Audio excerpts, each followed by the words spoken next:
Good afternoon. Based on the attendance, it looks like some people are interested in possibly editing their already existing policies for kind of some of those hard to update, hard to catch up with apps like Firefox and things that update every hour. I think there's a new release out now, in case you're checking. So I'm here to introduce Elliot Jordan, who's going to talk about a piece of software that he wrote for a hackathon that was held just a couple of months ago.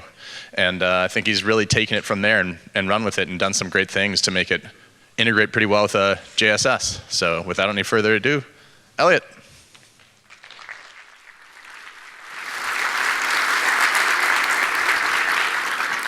Hey, thanks for coming, everybody. Wow, full crowd. I love it. So today we're going to talk about auto update magic. How to keep your Mac apps updated using Casper and Auto Packager, which is a tool that myself and two of my colleagues at the Lindy Group have developed, and I'll show you all the details. I'm Elliot Jordan. I'm from the Lindy Group. Lindy, not Lind, rhymes with bagel. No? Okay. We're based in Berkeley, California, and we're an IT consultancy. So we go to places all over the Bay Area, big and small, and interact with all kinds of clients with all kinds of needs. And many of our clients run Casper, and so the environments are very different depending on the company. So we have a lot of experience with lots of different setups. But everybody has the same need, which is to keep their apps up to date. If you don't keep your apps up to date, you risk vulnerabilities, you risk incompatibility with people in the office, just all kinds of problems. So let's go through the agenda. I'm going to show you how we used to do it until recently, the magic way that we do it now, or that we're moving to do it now, and how to set up that magic yourself. And then I'll take some questions and hopefully give you some answers. The first thing is how we used to keep apps fresh. And this was a very manual process until about 2 years ago or so. This was kind of the way that everybody did it, I think. This is not necessarily best practice. This is just what worked for me. So your methods may differ. I'm not saying that this is perfect. Obviously, it's got some room to improve. But this is what we did as of 2 years ago.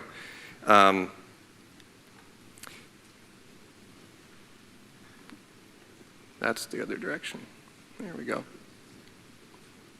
So the first thing is, if we're lucky, we can download a package file or a DMG file or something like that, and just put it straight into Casper.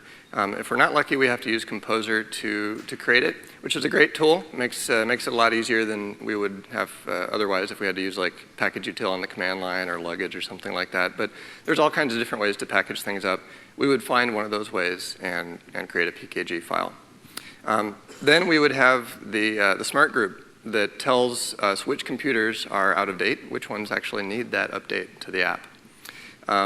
A policy would run daily and trigger a script. The script would check to see if the app that needs updating is actually running right now. And if it's not, then it updates the app. That way we're very polite, we're very invisible, we don't have to pop up anything to people. But unfortunately, there are also some pain points for this method. The first is that composing packages is tedious, and every time you do it, it's an opportunity to make another mistake. And I've made plenty of mistakes, and obviously you should test on your own computer before you deploy. In the real world, IT environments are often hurried, and some people don't do that. So mistakes happen. And if you can automate it, you just eliminate one option or one potential opportunity to make a mistake. Second, the group criteria has to be manually updated. And it's not quite as straightforward as you would think, too, because you can do it kind of two ways. You can include the old versions of the apps, or you can exclude the new versions of the apps in order to find out which computers you have to update. And one of those is more future-proof than the other, and it's this whole logical pretzel to talk about what we use. And it's made worse, too, by most versions being strings instead of integers, and there's no real way to compare them. So it's just, it's kind of a mess. Next, the IT team has to be on the ball. When a new release of Firefox or Java or Flash or whatever comes out, they have to know about it and they have to act on it relatively quickly. Otherwise, depending on how your smart groups are set up, you could actually be overwriting new versions of the app with older versions of the app, which nobody wants. At the very least, you could be failing to update the people in your company when an important update is needed. So that's best case scenario. It's still not a good thing. Second, all of these trigger policies that are necessary to check whether the specific app is open adds to your policy bloat. You have a ton of policies, basically 2 policies for each app that you need to auto-update. And the person that set that up understands it, but the person who comes in for the night shift or who takes over their position may not necessarily look at that and think that it's nice and tidy and clean. So keeping the minimum number of policies would be better. And finally, the installer policy itself has to be updated with each new version. Not only you have to get the package in there into the JSS and the distribution points, but you have to actually map it to the policy that you're using to update the apps. So it's just a lot of touching, a lot of manual stuff, a lot of opportunity for mistakes. And so there has got to be a better way, right? So here's the magic way that we're doing it now, that we're moving to do it now. And I'm going to use Firefox as an example because it's an app that just about everybody uses and is familiar with, and it's easy, drag and drop. It's a nice example to use. So that's the one I'm going to use. Of course, it works for other apps as well, but that's the one I'll use. So we use Auto Packager, which we wrote, to manage Git, Auto Package, and the JSS Auto Package add-on. I'm going to tell you about all those tools in a minute, but Auto Packager is the thing that wrangles all those. And what it does is that Auto Packager tells Auto Package to go out every X hours that you want it to and check to see if there's a new version of Firefox. If there's a new version, it downloads it, packages it up, and creates a smart group that picks the computers that don't have that version and include all those computers. Basically, if 3203, for example, was the latest one when I did all the screencasts you're going to see.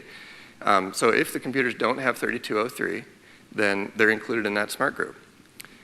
Then it automatically creates a policy that checks to see if that app is running. And if it's not, it installs it on the computers in that smart group. And the end result is you get a computer with the constantly updated Firefox all the time. So that's the idea. So I'm going to show you just a demo of that in practice. So we've got Firefox, Evernote, Chrome, and Skype loaded up here. And on the left, we've got a terminal window. I'm just going to run sudo jamf policy. That's just a recurring check-in. That's the same thing that runs every 30 or 15 or 60 minutes, depending on how you have your JSS configured. So let's run that now. This is going to run our auto-update magic policy that we've created. And the first one, because it goes in alphabetical order, it's going to see that Firefox is out of date. There you go. Now it's not. Then it's going to go to Evernote, 360, 560, I should say. There you go, 561. Then it goes to Chrome, version 38. And finally, Skype, all the way from 619 to 7, just like that. And then the script ends, and you can see in the log results over here, you can see there's lines for each app that it updated that indicate that it was successfully updated. And there's 4 of those lines there. You get all the output. And that all happened invisibly because those apps weren't running. If any of those apps were running at the time, it would skip that app, and it would just move on to the others. So here's how to set that up. First of all, let's review the pain points. So the first is that tedious package creation is now automated, thanks to Auto Package and Auto Packager that manages Auto Package. We can also automatically update the group criteria using those same tools. And the IT team doesn't have to be involved at all with this process, and you can focus your attention elsewhere. The single trigger policy kicks off all the installers. So you don't need two different policies for each app. You just need one master trigger policy and then all of the installer policies for each app.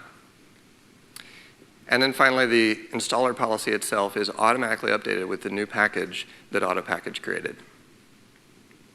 So let's go into those tools just a little bit in detail. The first, and the linchpin that holds it all together, is AutoPackage. It is officially an automation framework for OS X software packaging and distribution. I like to think of it as it takes dreams as input and exports packages. If you can think of an app that you want to update, and if you're comfortable writing a recipe for that app that's compatible with AutoPackage, you can update that app. You can actually contribute that to the open source community, and everybody who uses AutoPackage can update that app. It's really great. So there's tons of really good recipes out there. If there's a general use app that you use in Casper, there's probably already a recipe for it. If it's a very specific app, then you can probably write a recipe for it. It's really great. And we have Greg Nagel, Tim Sutton, and Per Olofsson to thank for that. So the Mac admin community really owes them a big thanks. It's been a great tool. The next tool that we use is the JSS AutoPackage add-on. And this was originally started by Alistair Banks and improved upon by Shay Craig.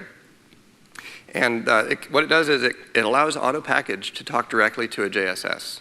It allows it to import the packages that it creates into the distribution points, create smart groups, create policies, create extension attributes, all that stuff automatically. And then AutoPackager. This is, we created this for the MacBrained hackathon a few months ago. It was originally conceived by me and James and Josh, and we've got some significant help from Eldon, our constant developer in New Orleans. He's not affiliated with the Lindy Group, but he's a huge help in this project, and we couldn't have done it without him.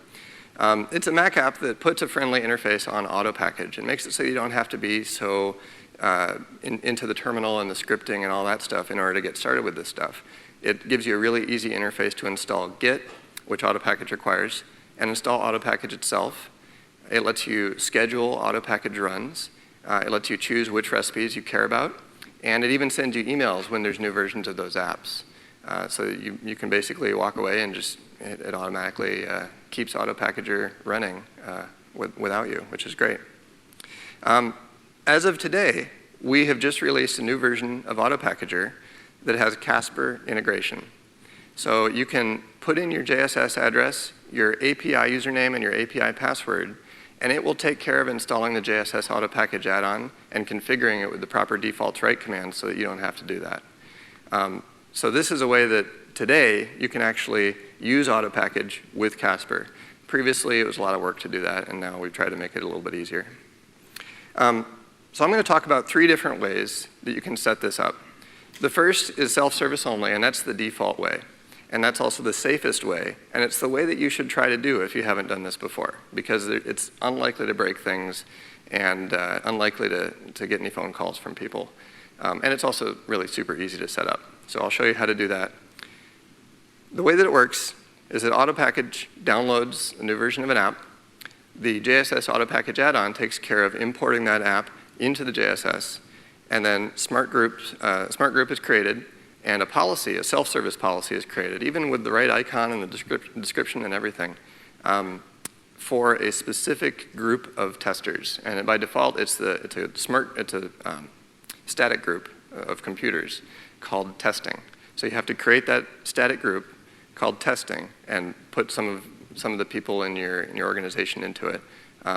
At most of our clients, we've got people who are willing to be IT guinea pigs, who are kind of on the leading edge and want the latest and greatest all the time. So we work with them to find out if the updates we're deploying are working properly. So those are the people I would put in the testing group. This is a good default behavior because it's really cautious, and it's a really good way to get started. So I'll show you how to set that up. So first, I've got a plain vanilla JSS here. Nothing special, it's just brand new, default. As you can see, I've created an API account. I'll pause it here for just a minute. You don't have to write down all of the things that it has access to. Those are all going to be in my notes. But as you can see, as it scrolls down, it's got access to all the things that AutoPackage needs access to. We've documented all that. So we created that user, and there's no special policies. I created a self-service Firefox, but other than that, it's all default. And if we go to the smart groups, you can see that there's nothing there, nothing up my sleeve. So we're going to close that and open up Auto Packager. And first I'll show you how we normally use Auto Packager just to get a firefox.pkg file. First we install Git. Git is required for Auto Package to work, so just click that button and there we go. Same for Auto Package itself. We can install it with the click of a button. And then we're going to go to the Recipes and Repos tab and click on the first repository in that list. That one has a lot of the common use apps. That's the one that's actually created by the Auto Package team itself. Firefox, Skype, Chrome, they're all in there. So since we're using Firefox as an example, we have to add that repo first. Then we can go down and search in the recipes for Firefox. There's a firefox.pkg, so that's going to take the Firefox DMG, produce a PKG from it. And we're going to set it to run every hour so that we don't have to go into the terminal and manually type auto package run. And then I'm going to click Check Apps Now. And it's going to go out and actually do that Firefox PKG recipe run. So it's downloading Firefox DMG, auto package is repackaging it as a PKG. It's done, super fast. Although I should say I did shorten that so that you wouldn't get too bored. So it doesn't actually go quite that fast. What we're going to do now is we're going to set up the Casper integration. So we've got a JSS running at casper.lindygroup.com. Not really. And then we've got an API username and password. And you can see when we click connect, it actually asks us if we want to install the JSS auto package add-on. So we don't have to go out to Shay's GitHub repo. We don't have to automatically or manually download that and install it. This is going to do it for us. All we have to do is click install, put in our password, and off we go.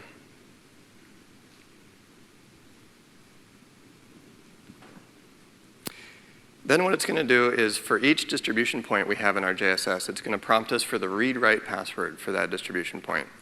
This is to enable auto package to write the packages that it creates to that distribution point. Makes sense. There you go. It's all set up. So now we can go back to the Repos and Recipes tab, and we can search for Firefox. As you can see, there's now another Firefox recipe in there, firefox.jss. Now you do need JSS recipes. They're specific to this, this feature. The PKG recipe won't work. That just still gives you a PKG. The JSS builds upon the PKG and imports that into your distribution point. So we're going to uncheck the PKG, and we're going to check the JSS, and we'll run it again.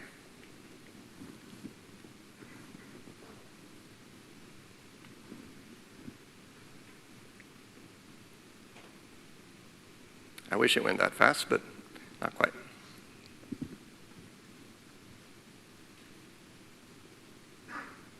There we go. Now we're going to go back into the JSS and just take a look at our smart groups first. You'll see that it automatically created a smart group called Firefox Update Smart. We'll take a look at the criteria for that group. And you can see that it's looking for computers that have the application Firefox, and that version of Firefox is not 3203, and the computer is in the testing static group. So that's going to limit it to the people that we want it to be limited to. And this is all automatic. We didn't have to edit any recipes or anything. And you'll see in policies too, there's a policy that says install latest Firefox. And it's scoped to Firefox Update Smart, which was that smart group we just saw. And take a look at that trigger. It's a self-service policy. So let's open it up and actually see what it does. If we look in packages, we can see that it's got Firefox 3203. Again, that was the latest when I did this. I'm sure version 40 is out now. And it's a self-service policy, so it's enabled self-service. And you can see it even pulled in the icon. Shay's actually put those icons in his repo, and it automatically uses those files that he put in there to upload to the self-service policy. So it takes all the work out of it. It's great. Now, this computer we're on is also a managed client. So we'll open up self-service and click on the testing group, and you can see there's the install latest Firefox policy. I click the little I, and you can see that it's got the description, it's got the icon, it even has in the button the version that you're about to install. All of our testers who don't have the latest version will see this. So we can send out an email to them and say, hey, would you please take a minute and install the latest version of Firefox? You can find it in self-service. That's great. That's super easy. But say you want to go a little bit farther. Say you want it to be automatically deployed to these testers.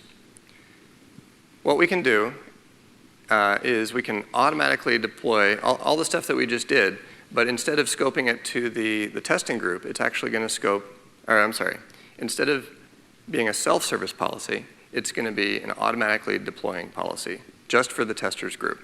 So that's level 2. Let's talk about that. So there's a few more steps involved in this. First, we have to add a special script that allows us to check to see if the apps are currently running that we need to update. So I've already written that script. I'm going to make that available at the web address that I put up after the end here. So you don't have to furiously write down the bash script that you see on the screen. But that's all it does, is it checks to see if the apps that we care about are running. If not, then it updates them. So we're going to call that auto update magic. We're going to add it to the auto update category. And there it is. Cool. All right, then we need to change the policy as well. I need to create a policy. And we're going to use the same name, auto update magic, add it to the auto update magic, the auto update category. And we're going to add, this run at startup and at recurring check-in, and it's going to be ongoing.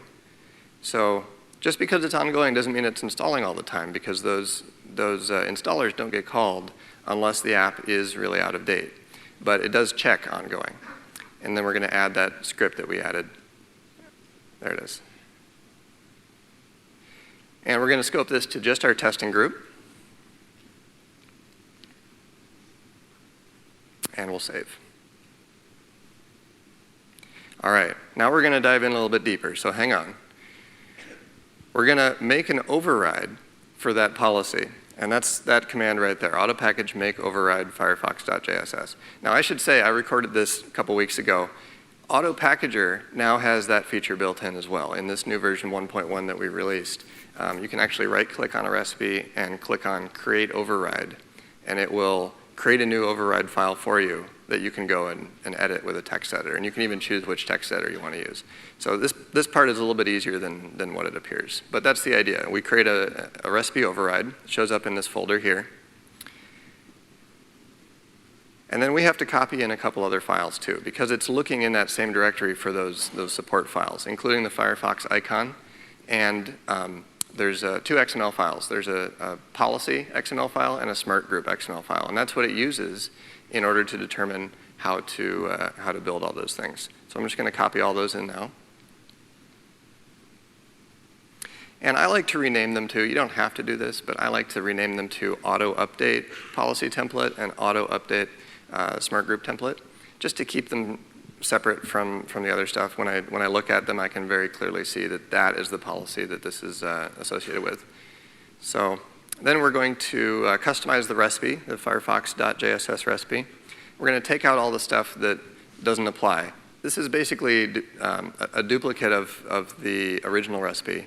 So anything that we omit is just going to defer to its parent recipe for that information. So all we have to put in here is the stuff that we want to customize. And the stuff we want to customize is the file name that I just changed, which is auto update smart group template and auto update policy template. Again, if you don't do that yourself, then you can omit that. You don't need to do that part. I like to because it makes it really explicit what these policies are for. And then I'll change the policy category to auto update, just to make everything nice and consistent in that category. And then I'll change the name of that file, and we don't need that. There we go. So that's the file that we need to customize for the recipe. We'll save and quit. Thank you. And then we're going to customize the policy XML file. This one, we're going to have to dive a little deeper. We actually changed the name of the policy. We remove all the self-service stuff because we no longer need it. And we're going to add a custom trigger. We can add that up there in the general section. Pause. All right. So let's take a look at that. That custom trigger is auto update dash, I don't know if you can read it, but it says prod name. And that is defined in the auto package recipe. It's the name of the product that we're updating. So it's going to be auto update dash Firefox. That's the name of the custom trigger that we're going to be calling.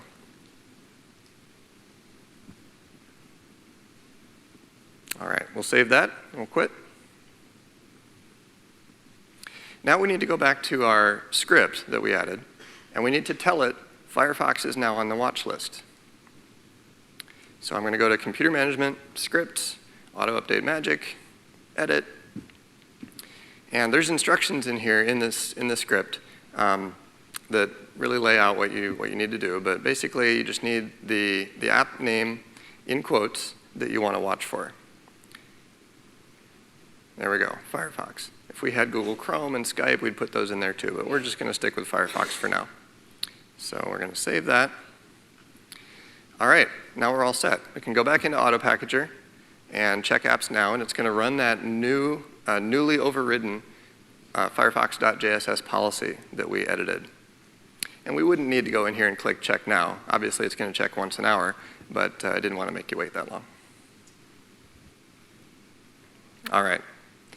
So now let's take a look and see what it did when it ran that recipe. We'll take a look in policies. There's auto update Firefox. You can see that it's scoped to the same smart group, but you can see the trigger is not self-service anymore. It's auto update dash Firefox. Pretty cool.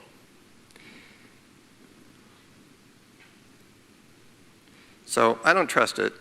Let's actually run the Jamf binary and do Jamf, sudo Jamf policy and see what happens when we have an old version of Firefox. So we got Firefox 32.0, and I'm going to type in sudo Jamf policy, and we'll see what it does.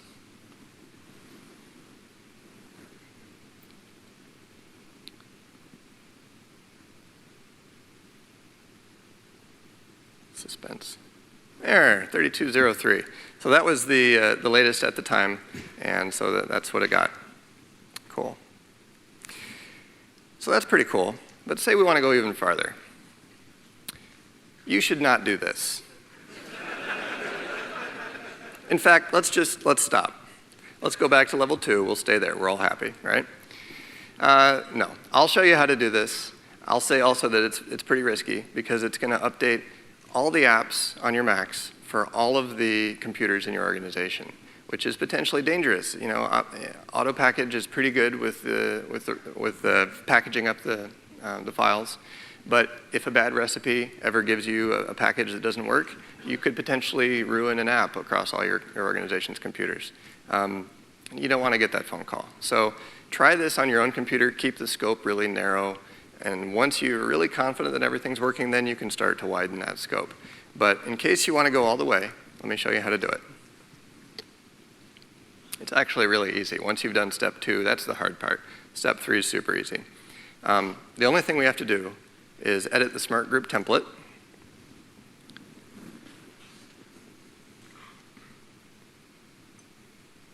And don't blink or you'll miss this. It's super simple. The smart group template just has 3 criteria. And the third criteria is computer group is testing. That's all it says right there. We're just going to nuke that criterion.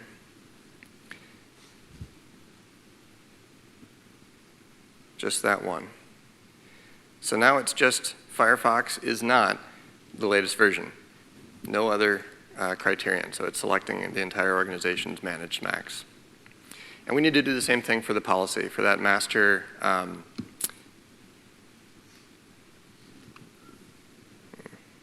Apologies, I skipped back.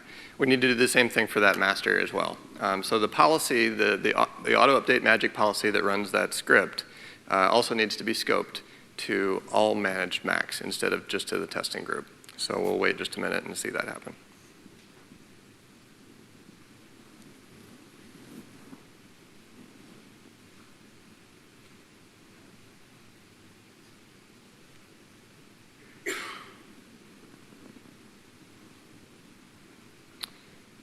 go, click edit.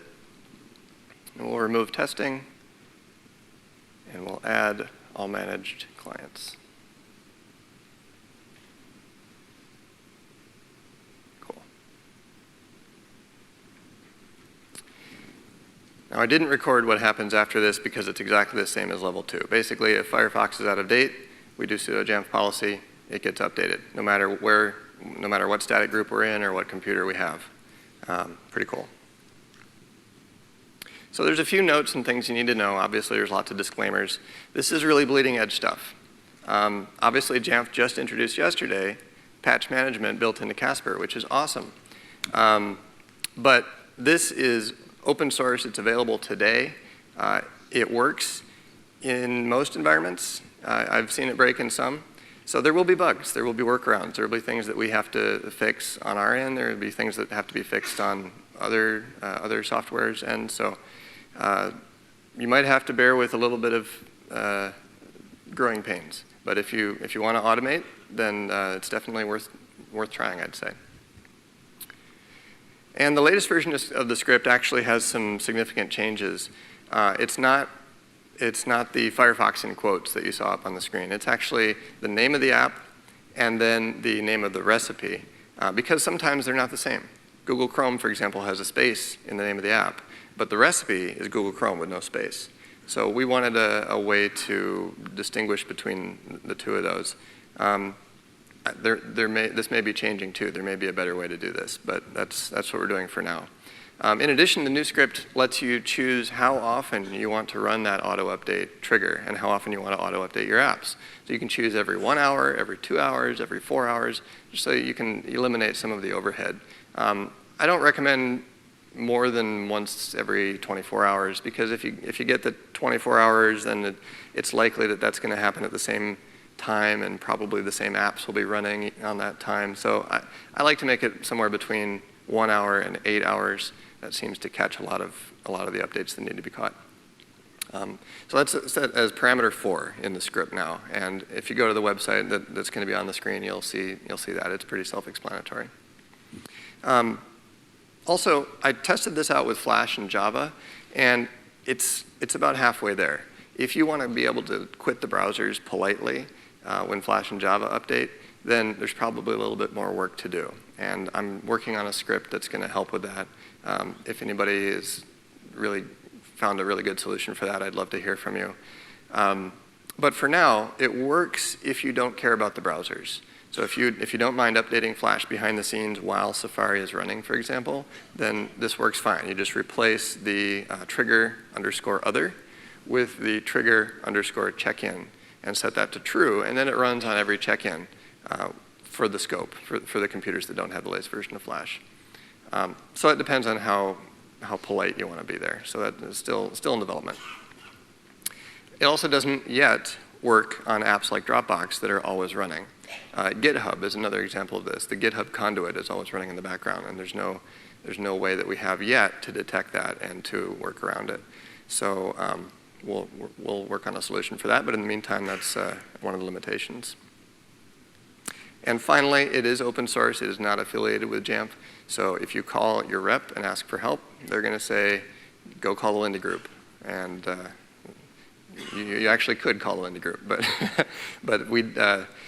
it is an open source product, and there's a lot of issues submitted on GitHub, and we do try to reply to those issues, but that's not our core business either. So take it with a grain of salt.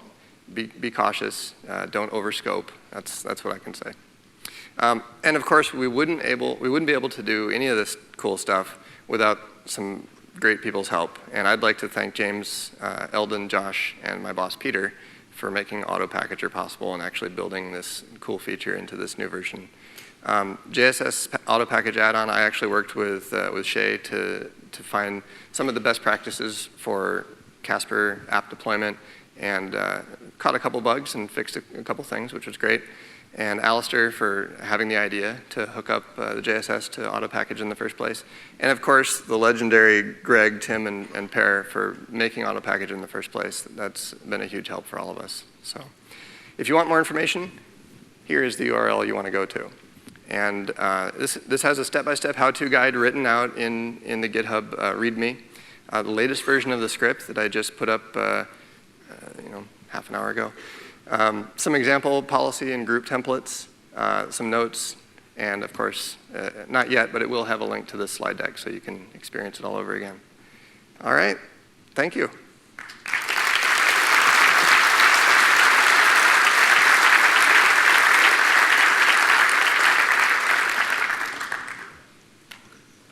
So I think we're going to take some questions. I know there's one right there.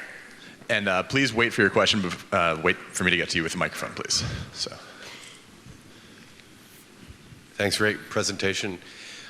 With the distribution points, is there support in Autopackager for using only cloud distribution points, since they don't require currently a login on the client side? You know, we don't have a cloud JSS to try that on. I'm guessing not, but that's a good question. So I'd be happy to collaborate with you on that. Yeah, definitely. Get in touch on the GitHub repo, submit an issue or something, and we'll work on that. Yeah. Oh, sorry. Go. Front row. Just a quick question regarding, does this thing work with App Store at all, or? Yeah, it works with App Store apps in as much as App Store apps have an auto package recipe for them. So Nick McSpadden, actually, based out in San Francisco, put together an App Store app recipe for auto package. And I haven't played with it much because I don't often deploy App Store apps. But I understand that if you have an IT, like an institutionally owned App Store app, you can actually use his recipe to deploy that and create a PKG and all that. So the answer is yes, but not because we did it, because somebody else did it. All right, I got a kind of a two-part question. First one, who is responsible for packaging up these new updates for Autopackager? Like, who is actually doing it? Like, how long will it take from the day that it comes out till it's ready? Robots do that. No, the auto package recipes actually point to a specific download URL or a Sparkle URL or an appcast or something like that. So when, in theory, when the company updates, when Mozilla, for example, updates Firefox, auto package should pick up on that immediately and should download and have a PKG ready for you to go. Yeah. All right, the second part of the question is, and I think I've already figured out for my instance, but for other, on corporate side, we have to manage preferences inside of like Firefox and Chrome and other things. So we have to inject inside of the app our managed preferences. Yeah. Now, how would that work along with auto package? Yeah, that's tricky. You may need to write a custom recipe that takes that into account. Or you may even need to have like a second installer in that Firefox policy that injects your specific files into the Firefox.app binary. And I haven't tried that myself, so I don't know how successful you'd be, but that's the idea. Cool. With all these packages getting downloaded and put on distribution points, is there a cleanup process to clean up the old packages? Because otherwise we'd just be collecting packages and packages and more packages. That is a great question. Yeah. And I would love an answer to that because I hate that gunk that collects. Yeah, that's great. No, currently we don't automatically delete old stuff because we don't know what policies they're attached to and we want to be cautious. But certainly I could see the benefit of that.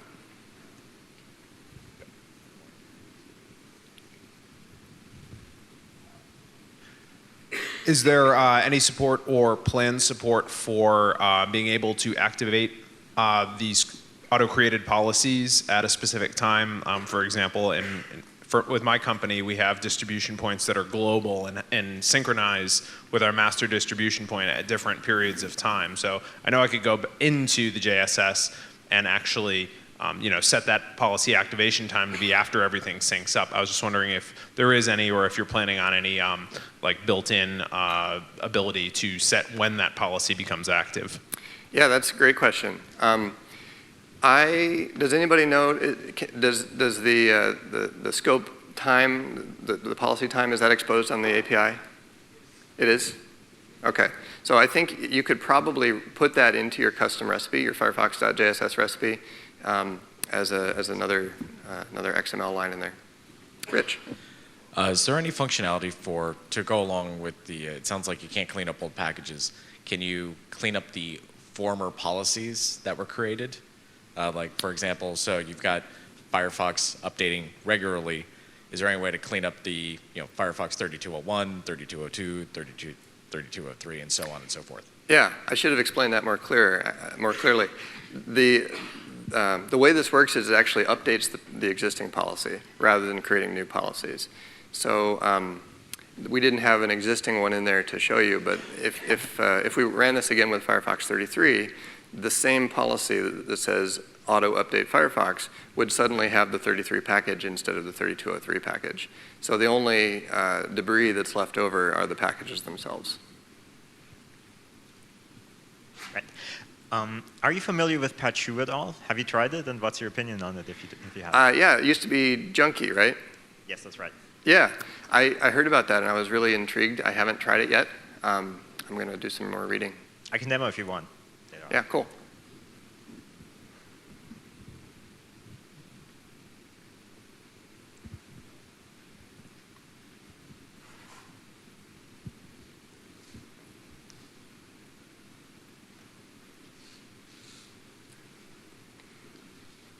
Thank you to our mic runner, running furiously.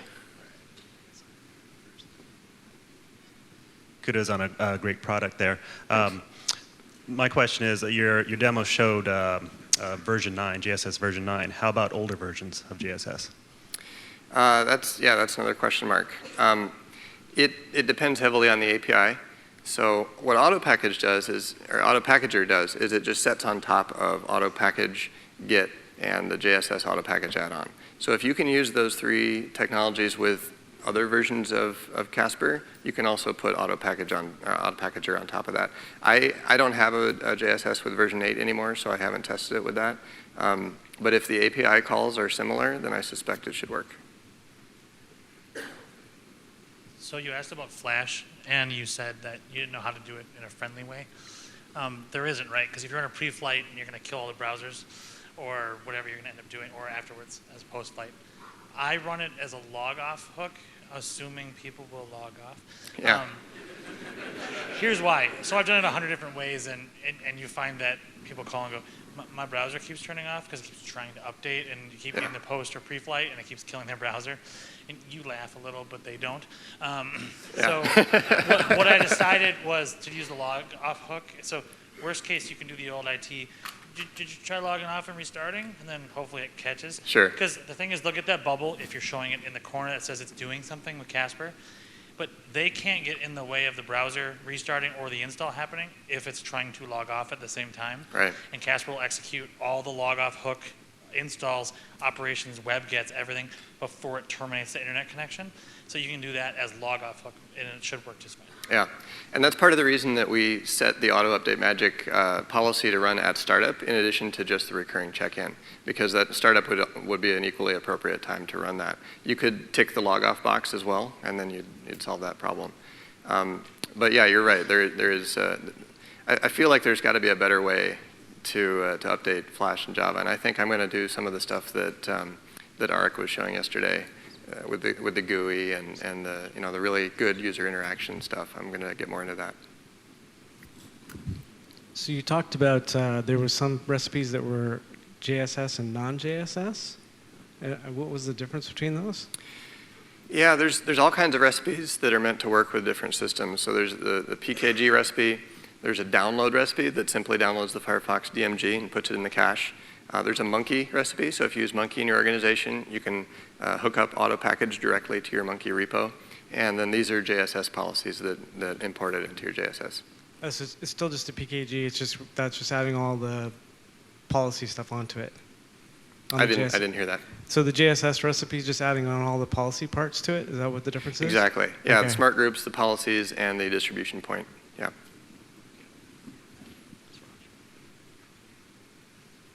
So in an environment with light imaging, is there a way that link to the newest package so when you're imaging a machine, you're not installing the old Firefox and then have it auto update to the newest one? I would say if you're doing thin imaging, can you go into more detail about what the order of imaging you're doing is? Yeah, like a base OS, and then we do Firefox, Chrome, and all that. Would you want to install an old one, then have it auto-update, or is there a way that you could have it install the newest? I would say you're using Casper imaging too? Yes. Okay, I'd say for now, the way I would do it is to, you would still have to manually go into Casper admin, right-click on that old version of Firefox, and then choose Replace in all configurations with Firefox 33 or whatever the new version is. But you only have to do that once for each version, but it's still a manual process. We haven't automated that yet. If there's an API way to do it, then maybe we should try. Hi, is AutoPackager compatible with the JSS hosted on a Windows instance? It should be. It's the same API. Is it able to also install the plugin? AutoPackager and AutoPackage are Mac only. So you wouldn't be able to run AutoPackage and AutoPackager on a Windows box. But you could connect a Mac running AutoPackager to a JSS running Windows.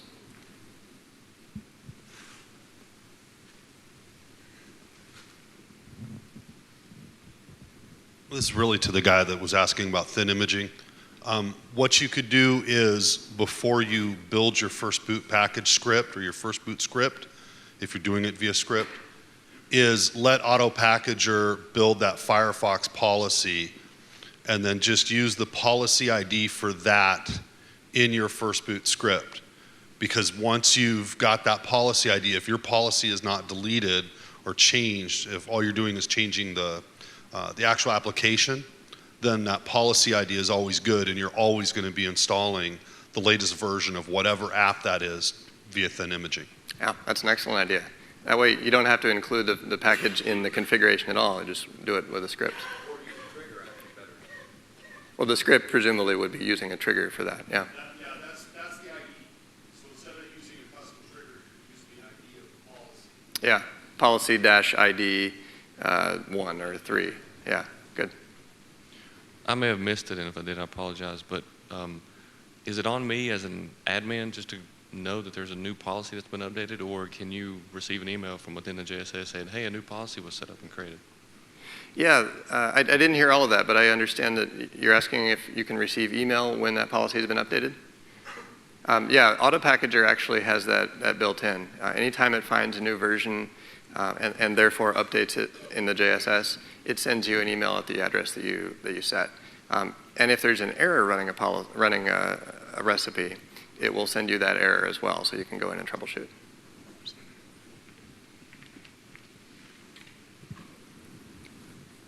To go back to my session on virtualization, I'm actually running AutoPackager inside a VM hosted on ESXi. All it does is every hour, it runs AutoPackage, it checks for updates, it sends me an email when it finds stuff.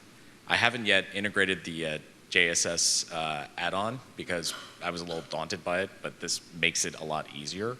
So, I mean, basically for me, it's going to be, oh, I got an email from AutoPackager saying that it just updated stuff for me in my JSS. That's great. Yeah.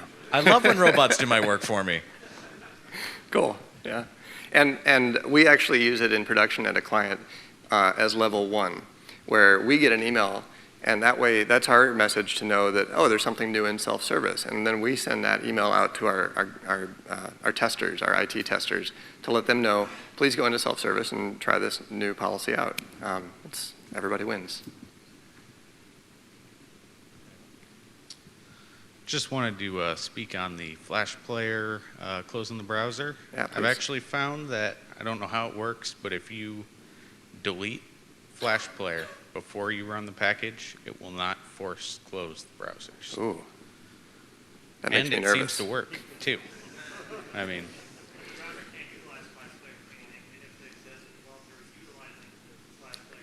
Yeah, what if you're watching a cat video? I guess I tested when I was watching a YouTube video, but that might have been HTML5 instead of Flash, so. Huh. But, just a thought.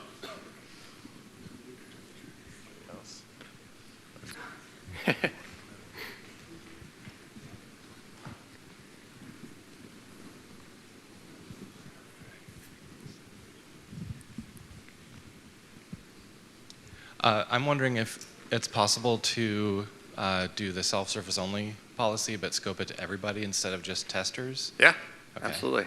So you would do all of level 1. Right. And then just the part of level 3 that changes the smart group override template. Okay.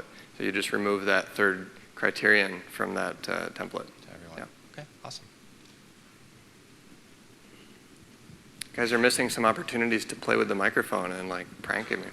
Just trying to make your job easier, James. Hi, I was curious, so what happens if the vendor changes or updates the URL? Will AutoPackager generate an error? Or? That's a great question.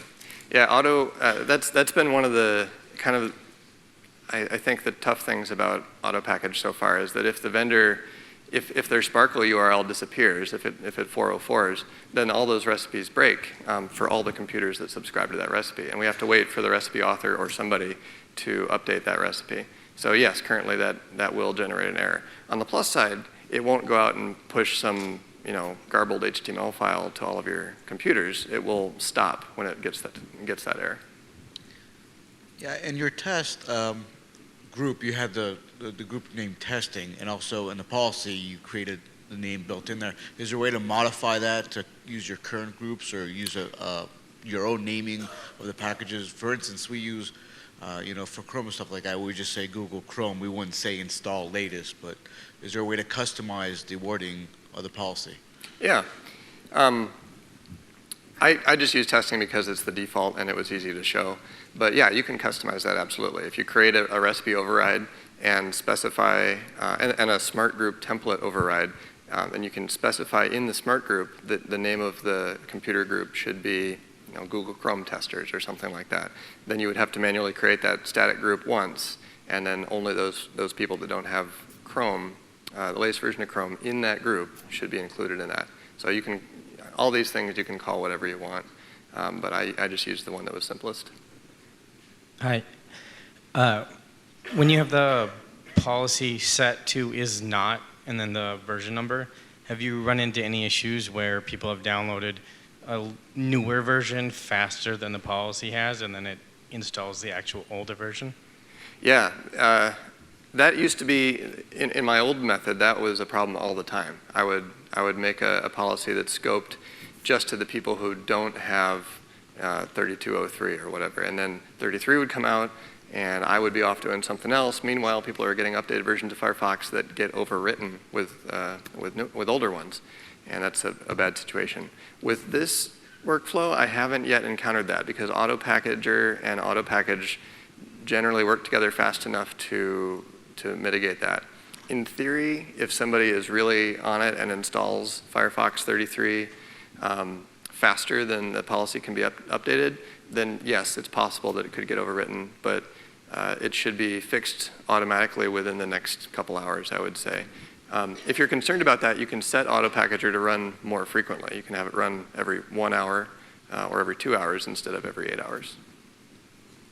If you're scoping out an application to self-service for everyone and you notice that it's a bad update or it's breaking what you need to do, is there a way to roll back quickly to a past version or pause that so I could manually change it back to an older version until I can confirm the next update fixes my issue and then turn it back on? That would still be pretty much what it is now, which is manual. You'd have to disable that policy or modify that policy, probably flush the logs and get it out to all the people who received the bad package. Fortunately, because AutoPackager is automated and standardized, we don't get very many bad packages. We get errors sometimes when recipes no longer work, but we don't get packages that result in breaking something. In the list of recipes that you offer in AutoPackager, those are strictly just pulling from the repos that are offered now by the AutoPackage team? Question. Okay. And I have a follow-up question or comment to that.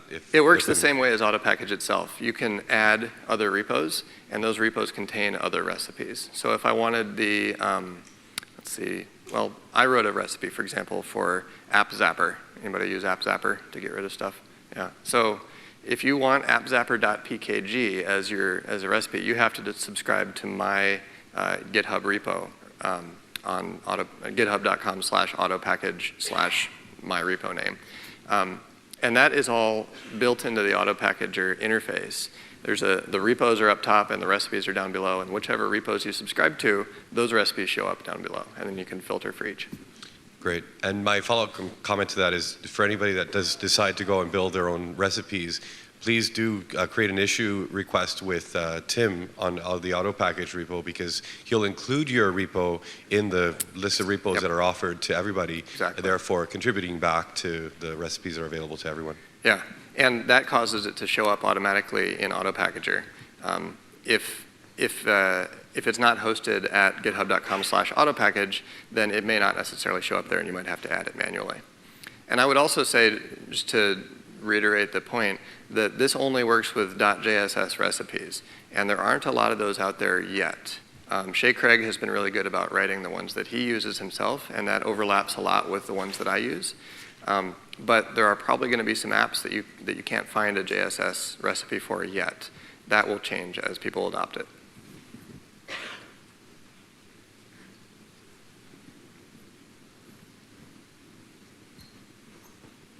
So on that note of you don't always have a lot of apps already ready for the JSS. What are a few of the other ways we're able to help on the projects? Someone who could code with you, or someone who could like how easy is it to make? To make a JSS recipe? Yeah. It's not trivial. You have to be pretty, you have to know XML. And it's basically an XML file that lists out all the parameters that AutoPackage needs in order to produce that recipe. If you can build on top of a PKG file or something that already works with Casper, that's better, because then you have to do less work. But if you're starting from a DMG and you have to get it all the way to a PKG that you can import into Casper, it's not trivial, but there's a lot of examples out there that you can follow. The Evernote JSS recipe and the Firefox JSS recipe are especially good ones to take a look at. You can kind of deconstruct them and tweak it to make it work with your own app. What I did for a lot of the recipes that I wrote, just find and replace. I took the Skype recipe and I searched for the word Skype and I replaced it with App Zapper, tried it out. Wow, it works. Sometimes you get lucky and it works on the first try. Other times you have to do some testing and find the URL, but it's not too bad. So with all of the recipes, are they community uploaded, or is there any vetting process? Is there the potential that I could replace something up there with my fun little app? Yeah, it's all open source and it's all based on GitHub. So if you have a GitHub account and you write a folder that contains some recipes that you think are useful, you can submit an issue request for Tim on his auto package repository and say, can you please copy my recipes into your repository? And he'll do that, and he'll give you admin access to it. And that's what I did, and it actually helped a lot, because now my recipes are showing up, or my repo is showing up in auto packager. I don't have to find the URL and put it in. So yeah, it's all community based, and there are hundreds of recipes out there, and a couple dozen people are actively contributing and making more of them. So anybody can do it. For anybody who's familiar with Homebrew Cask, somebody actually took all the Cask recipes and put all the download URLs and made them into all the packager recipes too. So this is a pretty great resource. It's hundreds of packages. That's great. Wow, I didn't know that. How many people use Homebrew in here? Yeah, it's a great tool for getting the latest version of Bash, for example.